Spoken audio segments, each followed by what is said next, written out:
temple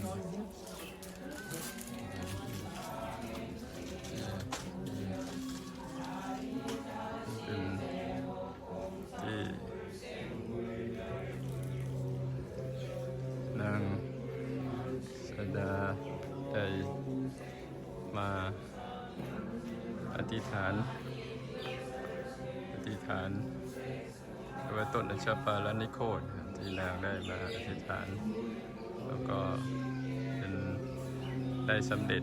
หลังจากที่นางอายุ16 ปีได้มาอธิษฐานที่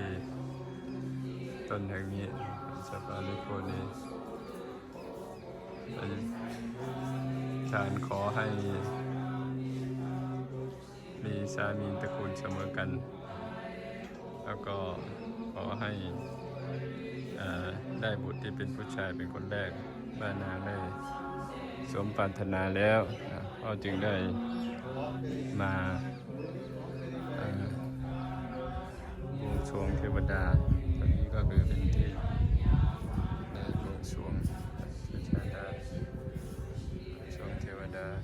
ก็คือพระพุทธเจ้ามาพระโพธิสัตว์ได้มาอธิษฐาน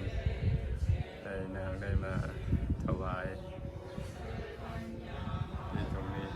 อัญชปาลนิโคต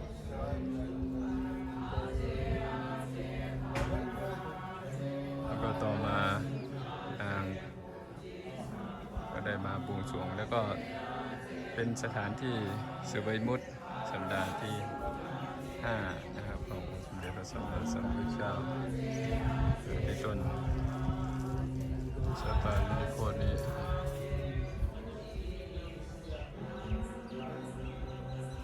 ได้มาเห็นได้มาบูชาเรียกว่าสถานที่อธิษฐานและสำเร็จที่ตรงนี้เราก็ได้มาบูชาเป็นสถานที่เสวยมุตสัปดาห์ที่5ขององค์สมเด็จพระสัมมาสัมพุทธเจ้าด้วยสำคัญ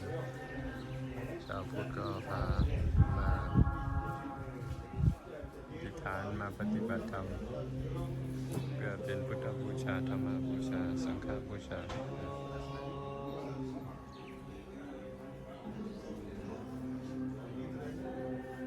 ถานที่อธิษฐานและสำเร็จสถานที่เสวยมุตสัปดาห์ที่5ขององค์สมเด็จพระสัมมาสัมพุทธเจ้า